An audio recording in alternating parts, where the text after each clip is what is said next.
Assalamualaikum warahmatullahi wabarakatuh. Perkenalkan, nama saya Muhammad Rizky Pratama dengan NIM F1I1210028. Sebelumnya izinkan saya untuk share screen karena saya akan menjelaskan serta memaparkan materi pada kesempatan kali ini. Baiklah, saya akan share screen.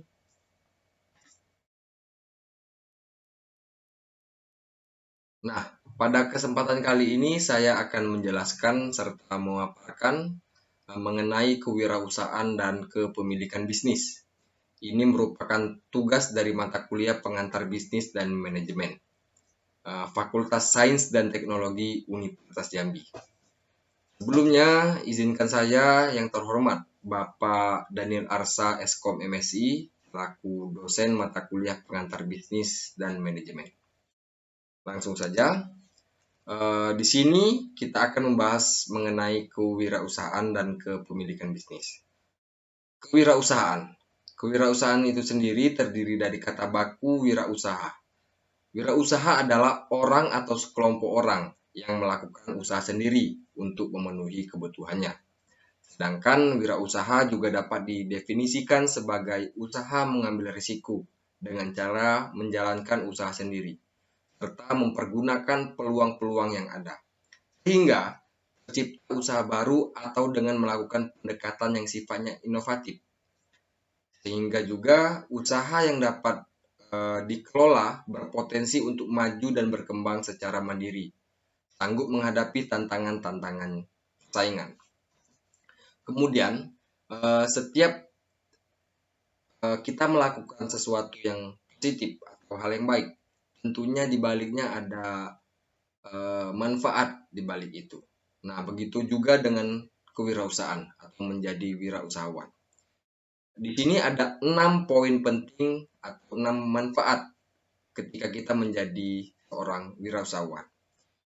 Yang pertama, manfaatnya adalah sebagai pionir dalam menyediakan lapangan pekerjaan. Maksudnya adalah kita sebagai wirausahaan membuka lapangan atau membuka kesempatan lapangan kerja untuk orang lain. Sedangkan yang kedua yaitu sebagai kreator utama terciptanya pembangunan bagi lingkungan sekitar.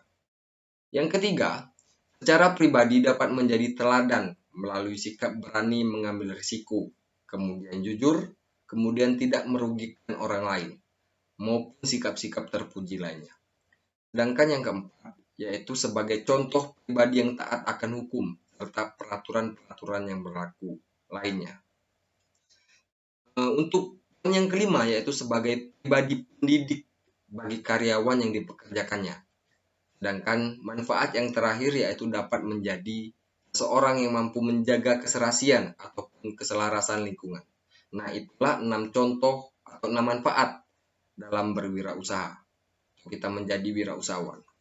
Kemudian, di sini juga ada manfaat wirausaha bagi pembangunan bangsa. Nah, jadi kita menjadi wirausahawan atau kewirausahaan ini tidak hanya mendapatkan manfaat bagi kita sendiri, tetapi juga ada manfaat bagi pembangunan bangsa atau pembangunan negara. Sedangkan manfaat wirausaha bagi pembangunan bangsa diantaranya adalah yang pertama, wirausaha sebagai motor atau mesin penggerak kegiatan pembangunan seperti melancarkan proses produksi, distribusi, dan konsumsi.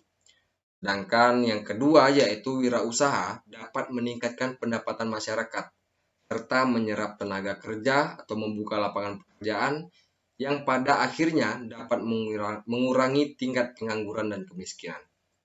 Sedangkan yang ketiga yaitu wirausaha dapat membantu pemerintah dalam bidang ekonomi dengan menyediakan barang-barang atau produk konsumsi. Kemudian di sini tentunya ada juga kelemahan maupun keuntungan menjadi seorang wirausahawan. Untuk kelemahannya yaitu yang pertama adalah penghasilan yang tidak pasti. Menjadi seorang wirausahawan tentunya kita tidak bisa menetapkan hasil karena penghasilan yang tidak pasti. Sedangkan yang kedua yaitu bekerja keras dengan waktu yang terbatas. Yang ketiga yaitu kualitas kehidupan rendah sebelum mereka berhasil. Atau kita mulai dari bawah terlebih dahulu. Baru usaha kita berkembang, proses kita rasakan, kita lalui, barulah kita akan berada di atas. Kemudian yang terakhir, kelemahan wirausaha adalah tanggung jawabnya yang cukup besar.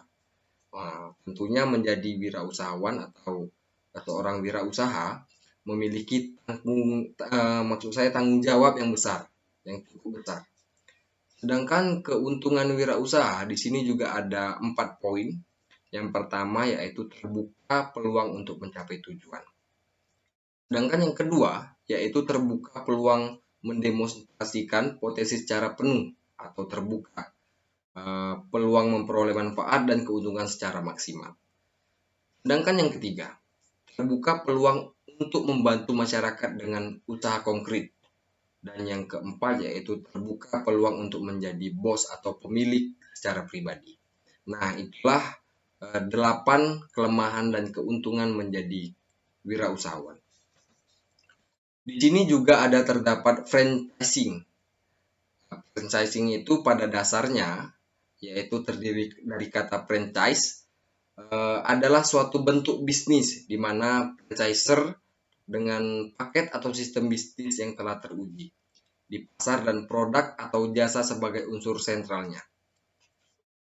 Kemudian, melakukan hubungan kontraktual dengan franchise, yaitu perusahaan-perusahaan kecil yang didanai secara mandiri dan dikelola secara langsung oleh pemiliknya untuk beroperasi di bawah nama atau brand franchiser, memproduksi, kemudian memasarkan barang atau jasa menurut format yang telah ditentukan oleh franchiser.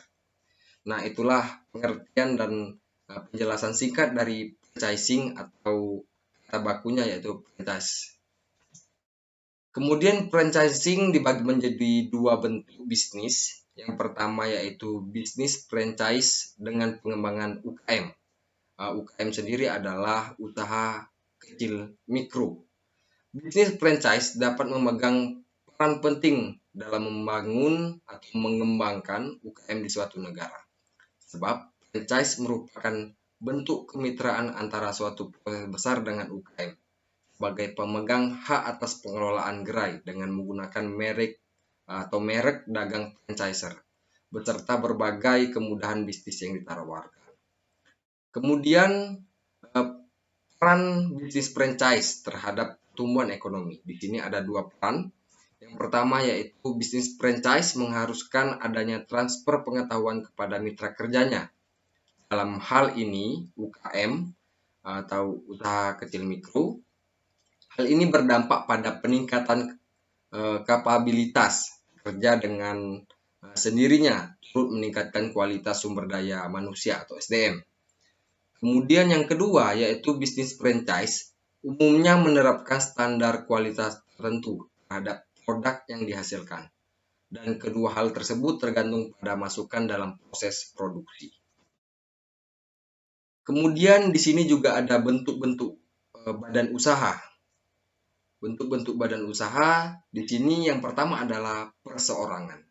Perusahaan perseorangan merupakan perusahaan yang dimiliki oleh perseorangan. Untuk mendirikan perusahaan perseorangan sangatlah sederhana dan tidak memerlukan persyaratan khusus sebagaimana bentuk badan hukum lainnya. Tujuan utamanya adalah pendirian perusahaan perseorangan semata-mata untuk mencari keuntungan. Sedangkan yang kedua, bentuk-bentuk badan usaha yaitu firma. Firma adalah perusahaan yang didirikan oleh 2 orang atau lebih kemudian menjalankan perusahaan atas nama perusahaan. Untuk mendirikan firma ada 2 cara. Yang pertama adalah melalui akta resmi atau surat resmi, perjanjian resmi yang prosesnya selanjutnya akan harus sampai di berita negara. Kemudian yang kedua yaitu kepemimpinan firma.